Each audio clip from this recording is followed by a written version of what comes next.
Corona سے ہم کو بچایا الہی،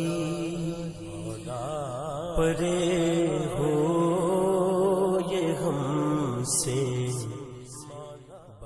نحمده ونصلي ونسلم على رسوله الكريم، اما بعد فاعوذ بالله من الشيطان الرجيم، بسم الله الرحمن الرحيم۔ اقتربت الساعة وانشق القمر، صدق الله مولانا العظيم وبلغنا رسوله النبي الكريم الأمين۔ اللہ رب العزت کا شکر ہے جس کی توفیق سے آج ہم اس گفتگو کا آغاز کر رہے ہیں۔ سامعین محترم، آج ایک ضمنی طور پر مجھے گفتگو کرنے کا خیال آیا۔ اس کی بنیادی وجہ وہ تھی کہ ایک قوم ایک ذہنی تذبذب کا شکار ہے اور ایک پریشانی کا شکار ہے اور ایک عذاب کا شکار ہے جو عذاب الہی ہے۔ سامعین محترم، دراصل انسان نے اپنے آپ کو پہچاننا اور اپنے آپ کو سمجھنا چھوڑ دیا ہے،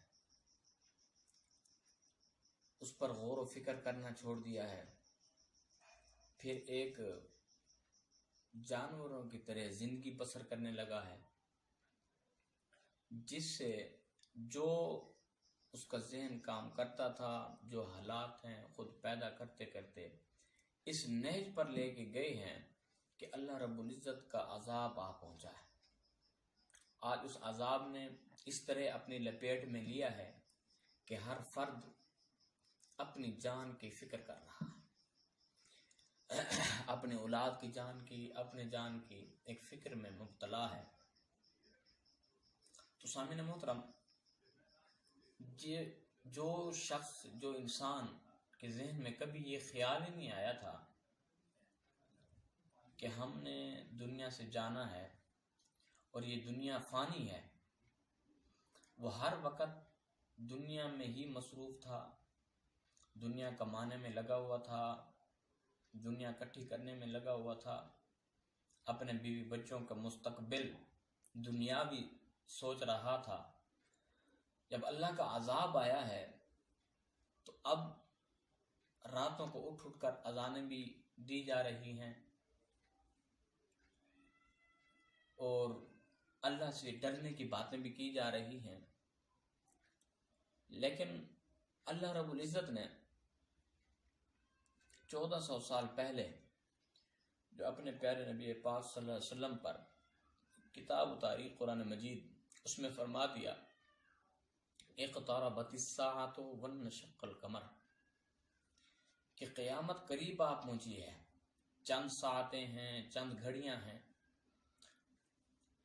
تو وہ جو قیامت قریب آ پہنچی ہے، جس کا حضور ہمیں فرما رہے ہیں، اللہ رب العزت ہمیں کہہ رہا ہے، وہ قیامت کی یہ علامتیں ہیں، قیامت آنے کی علامات ہیں کہ وہ قریب آ پہنچی ہے۔ کتنا قریب آ پہنچی ہے اس قربت کا نہیں بتایا۔ قرآن مجید میں جا بجا ذکر فرمایا، اللہ رب العزت نے یہی ذکر فرمایا کہ قیامت قریب آ پہنچی ہے۔ اس انتظار میں نہ رہنا، اس گمان میں نہ رہنا کہ کب قیامت آئے گی، فرمایا قیامت بالکل قریب آ پہنچی ہے۔ اسی طرح قرآن مجید کی ایک اور سورت مبارکہ ایک اور مقام پر اللہ رب العزت نے ارشاد فرمایا فَهَلْ يَنظُرُونَ إِلَّا السَّاعَةَ أَن تَأْتِيَهُمْ بَغْتَةً فَقَدْ جَاءَ أَشْرَاطُهَا فَأَنَّىٰ لَهُمْ إِذَا جَاءَتْهُمْ ذِكْرَاهُمْ۔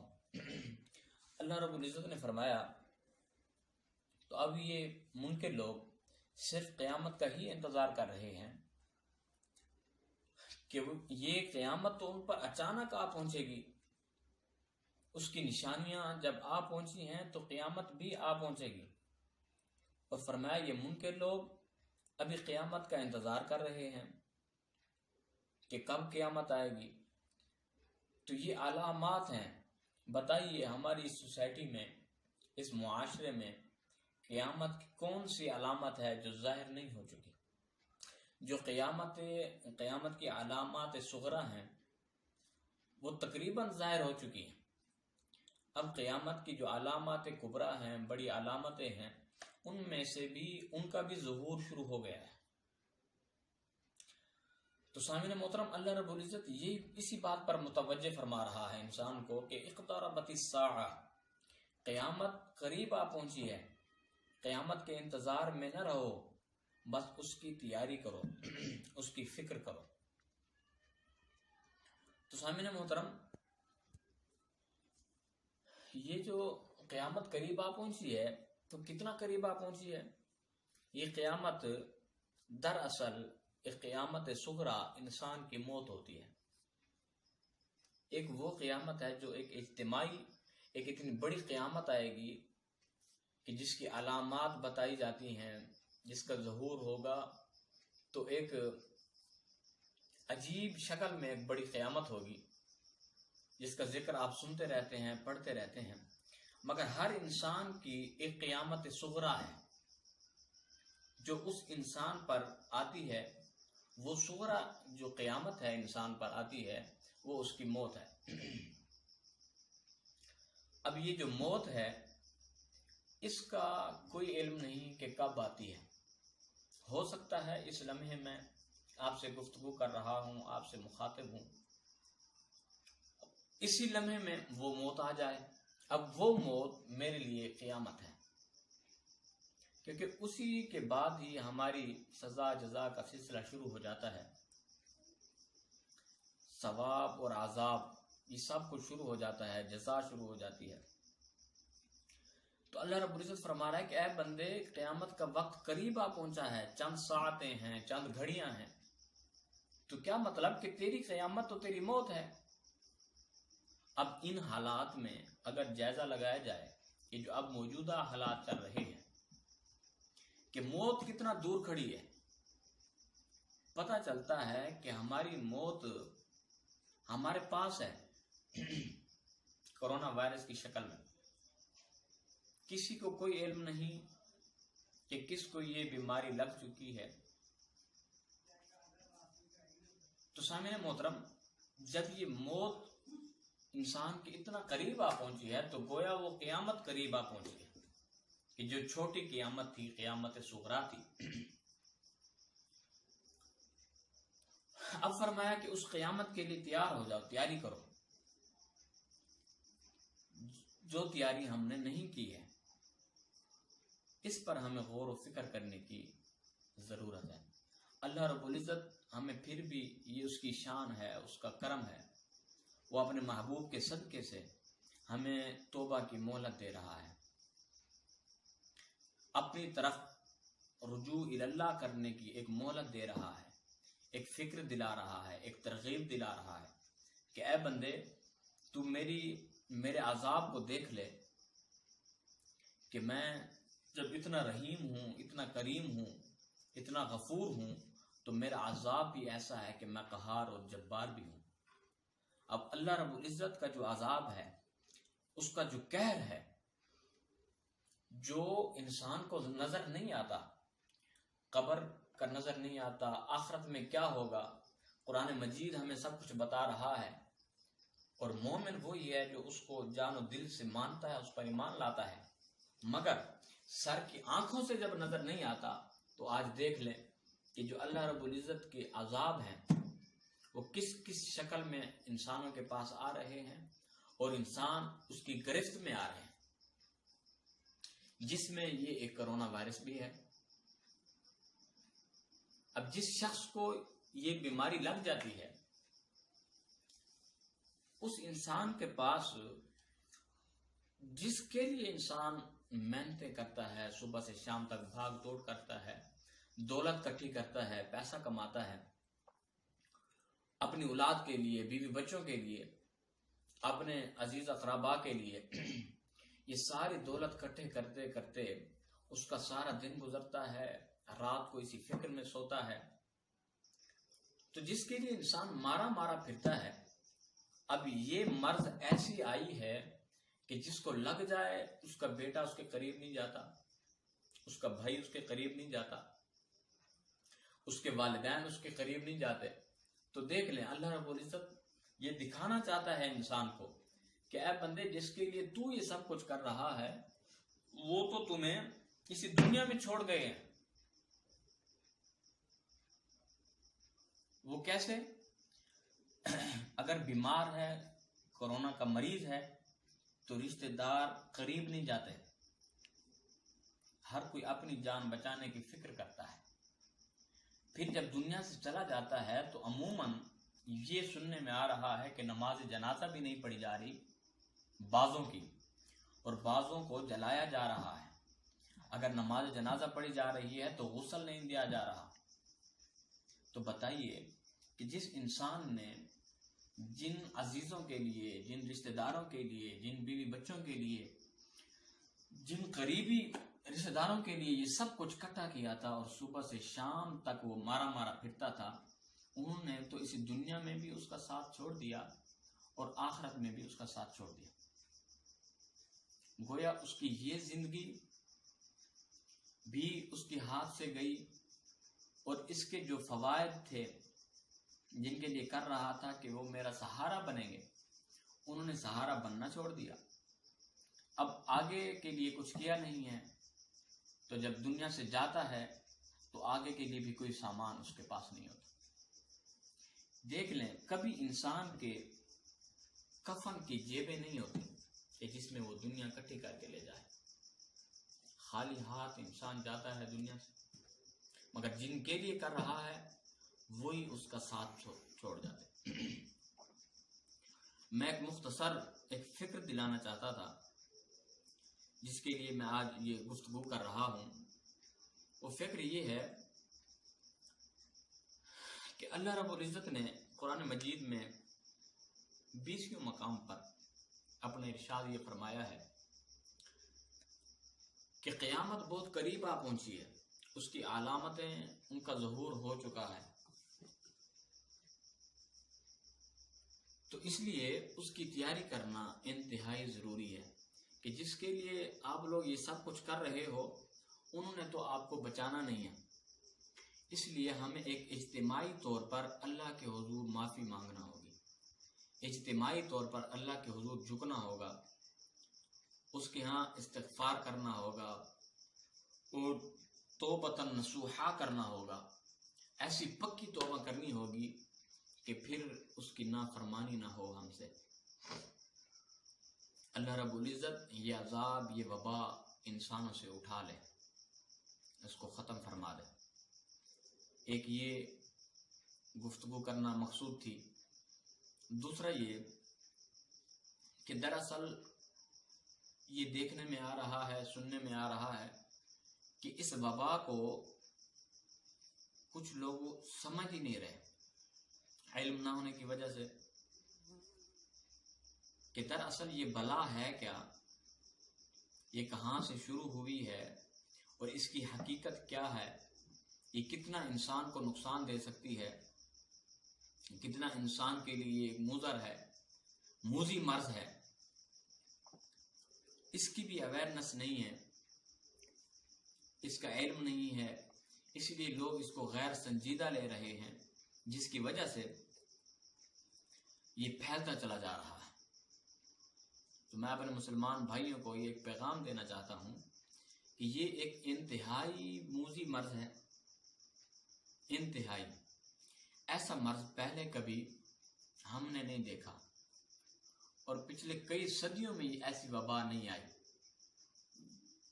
اور اگر کہیں آتی بھی تھی حضور علیہ الصلوۃ والسلام کے زمانے کے بعد، اور اسی زمانے میں ایک طاعون کی ایک مرض یہ آئی بھی صحیح، مگر ایک محیط تھی، ایک احاطے میں آئی تو وہیں یہ اپنی موت خود مر گئی. آج چونکہ دنیا سکڑ چکی ہے، بالکل قریب ہو گئی ہے دنیا، اس وقت کی جدت نے پوری دنیا کو ایک جمع کر دیا ہے، تو اب اس کے پھیلنے میں وقت نہیں لگتا. یہ ہر جگہ، ہر ملک میں، ہر شہر میں آسانی سے پھیل رہی ہے اور لاکھوں لوگ اس سے متاثر ہو رہے ہیں۔ اس لیے اب اس کا علاج تو ہے نہیں، تو اس کی احتیاط کرنا انتہائی ہر مسلمان پر ضروری ہے، واجب ہے۔ اس کی وجہ یہ ہے کہ جب تک دیکھیے کوئی مرض بھی ہو، کوئی تکلیف ہو، کوئی بیماری ہو، اگر وہ بیماری، اس بیماری کا علاج دریافت ہو جائے، علاج مل جائے، تو سمجھ لیں وہ مرض اتنا سیریس اس مرض کو نہیں لیا جاتا، اس مرض پر اتنا، اس بیماری پر اتنا انسان پریشان نہیں ہوتا، چونکہ اس بیماری کا علاج مل گیا ہے۔ اگر یہ ایک مرض آئی ہے، ایک بیماری آئی ہے، تو اب اس کا علاج بھی مل گیا ہے، تو انسان اتنا پریشان نہیں ہوتا، اس کا علاج کرتے کرتے اللہ رب العزت اس کو شفا دے دیتا ہے۔ ایک وقت میں یہ جو ایک ٹی بی ایک مرض ہے، یہ بیماری، اس کا علاج نہیں تھا، اس لیے ایک جان لیوا مرض تھی، جس کو لگ جاتی تھی تو 100% لوگ یہی سمجھتے تھے کہ اب یہ دنیا سے چلا جائے گا، یہ بچ نہیں سکتا۔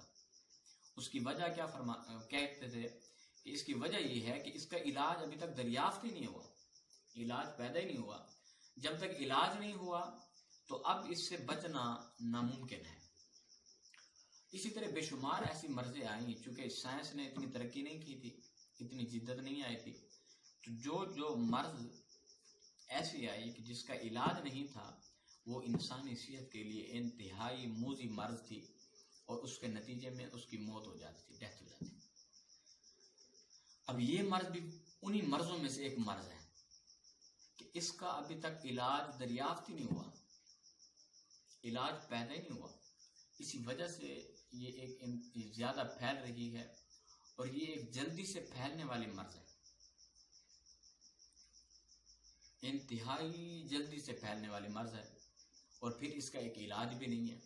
پھر انسان کے جسم کے اندر ایک سسٹم اللہ نے بنایا ہے، وائٹ سیل ہوتے ہیں جو خون میں ہوتے ہیں انسان کے، تو جب کوئی بیماری اندر جاتی ہے، کوئی انسان کی صحت کی جو دشمن چیز ہے، وہ جب انسان کے اندر جاتی ہے تو وہ خون میں جو سیل ہوتے ہیں، وائٹ سیل، وہ اس کے ساتھ جنگ کرتے ہیں اور اس کو باہر نکالنے کی کوشش کرتے ہیں، اور اگر نکالنے میں کامیاب ہو جاتے ہیں تو انسان صحت یاب ہو جاتا ہے۔ وہ اس بیماری کو اپنا دشمن سمجھتے ہیں، مگر اس کا حال یہ ہے کہ یہ جو کرونا ہے، یہ ایک وائرس ہے، یہ کرونا وائرس کی اقسام میں سے ایک قسم ہے۔ یہ جب انسان کے اندر، خون میں اندر داخل ہو جاتی ہے، تو اس کا نقصان یہ ہے کہ اندر کا جو سسٹم جو اس کو دشمن سمجھتا اور اس کے خلاف جنگ کرتا، اس کو ختم کرنے کی کوشش کرتا، وہ اس کو اپنا دوست سمجھ لیتا ہے، اس کو اس کی پہچان نہیں ہوئی، جس کا نتیجہ یہ ہے کہ انسان، وہ اندر کا سسٹم اس سے لڑ نہیں پاتا، اس کو دوست سمجھ کے قبول کر لیتا ہے، تو انسان 100% میں سے 95% دنیا سے جانے کا امکان ہوتا ہے، اور 5% اگر اس کی قوت مدافعت اللہ نے اتنی طاقتور بنائی ہے تو انسان بچ جاتا ہے۔ تو انتہائی یہ موذی مرض ہے، اس کو سیریس لینا چاہیے، اس کی احتیاطی تدابیر کرنا عین شریعت کا حصہ ہے، اسلام کا حصہ ہے۔ ایسا نہیں ہے، لوگوں کا یہ خیال ہے، بعض کم علمی کی وجہ سے، جہالت کی وجہ سے، وہ کہتے ہیں جی اللہ وارث ہے اور یہ اللہ کی تقدیر ہے۔ تو اللہ کی تقدیر انسان کی جان کی حفاظت کرتی ہے، انسان کی جان لیوا اللہ کی تقدیر نہیں ہے۔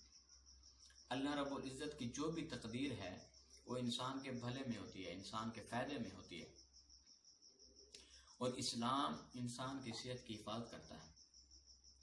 اسلام میں سے ایسا نہیں ہے کہ اپنی صحت کی حفاظت نہ کی جائے، احتیاطی نہ کی جائیں، صرف یہ کہا جائے کہ یہ چیزیں دوسروں سے اپنی صحت کی حفاظت کے لیے لے جائیں، اسلام میں نہیں، ایسا نہیں ہے۔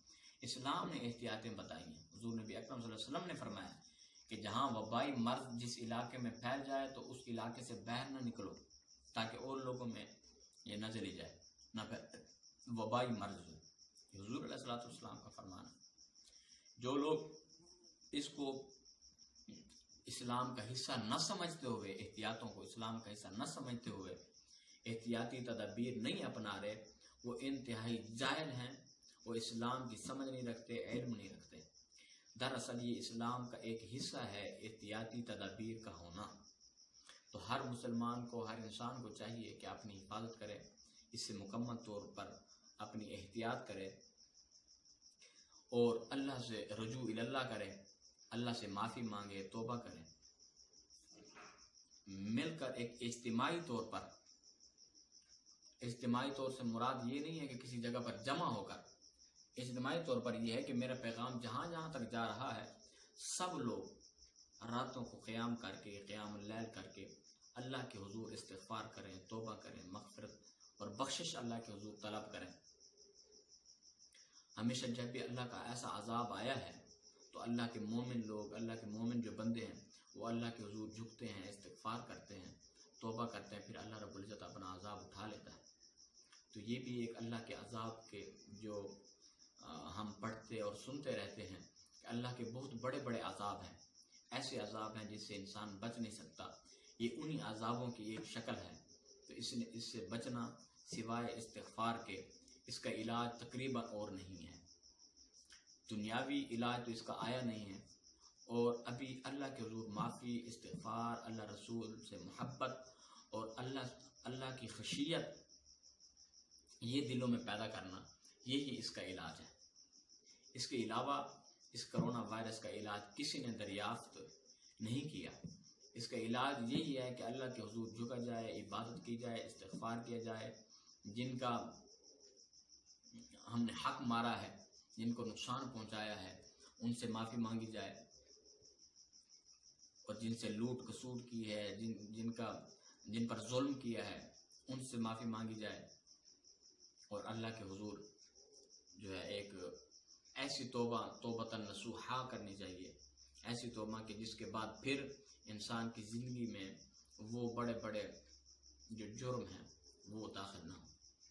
تو سامعین محترم، اس وقت میں یہ سمجھتا ہوں کہ حقوق اللہ میں تو ہم کمزور تھے ہی، مگر حقوق العباد میں اتنا کمزور ہو گئے تھے کہ انسانوں کے خون سفید ہو گئے تھے، ایک دوسروں کی محبت ختم ہو گئی، کشش ختم ہو گئی تھی، اور ظلم اور بربریت تھی پاکستان میں اور پوری دنیا میں۔ انسان کو مارنے میں کوئی افسوس محسوس نہیں کرتا تھا، دوسرے انسان کا خون بہانے میں اس کو ذرا بھر بھی تکلیف نہیں ہوتی تھی، حالانکہ پہلے ایسا نہیں ہوتا تھا۔ اگر کوئی انسان کسی انسان کی ناحق جان لے لیتا تھا تو عرصہ دراز تک لوگوں کے دلوں میں گھبراہٹ رہتی، اللہ کے حضور جھکتے رہتے، خوف ہوتا۔ مگر اب حالات یوں پیدا ہو گئے تھے کہ انسان کی جان کی قیمت ہی نہیں رہی۔ غریب کو لوٹنے والے اور مارنے والے، فرعونیت جو ہے یہ پھیل چکی تھی، قارونیت پھیل چکی تھی، اور ظلم کو ظلم نہیں سمجھا جاتا تھا، برائی کو برائی نہیں سمجھی جاتی تھی۔ تو ان حالات میں جب یہ نہیں ہو رہا تھا تو اللہ رب العزت نے اپنا یہ عذاب بھیجا ہے، انسانوں کو ایک جھنجھوڑا ہے، اقتربت الساعہ کہ قیامت قریب آنے والی ہے، یہ اس کی علامتیں ہیں جو آ رہی ہیں۔ تو سامعین محترم، جب اتنا ظلم بڑھ جائے، اتنی زیادتی بڑھ جائے، اتنا دھوکہ فریب بڑھ جائے، کوئی کام ایسا نہیں بچا تھا تقریباً کہ جہاں ایمانداری سے کام لیا جا رہا۔ آپ اشیاء لیں جو کھانے پینے کی ہیں، تو جس میں بھی دیکھیں اس میں ملاوٹ ہے، بےایمانی اس حد تک بڑھ چکی ہے، اور پھر ایک دوسروں میں ایک بھائی کو قتل کر رہا ہے، والد اولاد والد کو، اس حد تک انسانوں کے معاملات اور ہم مسلمانوں کے جا چکے۔ ہر شے میں ملاوٹ، تول میں ملاوٹ، خرید و فروخت میں بےایمانی، دوسرے کا حق کھانا۔ تو جب اس طرح انسان ایک جانوروں کی طرح اپنی زندگی گزارنا شروع کر دیتا ہے، جانوروں سے بھی بدتر زندگی گزارنا شروع کر دیتا ہے، تو پھر اللہ رب العزت کا عذاب نازل ہوتا ہے، جس سے انسان کو ڈرنا چاہیے ہم وقت، اور اللہ کے حضور استغفار اور توبہ کرنی چاہیے۔ انشاءاللہ تعالی اللہ رب العزت ہمیں جلد اس عذاب سے نجات عطا فرمائے گا۔ اللہ رب العزت میری اس گفتگو کو جو میں نے ایک آج گفتگو کی ہے اس کو قبول فرمائے اور آپ کو اس پر غور و فکر کرنے کی توفیق عطا فرمائے۔ وما علینا الا البلاغ۔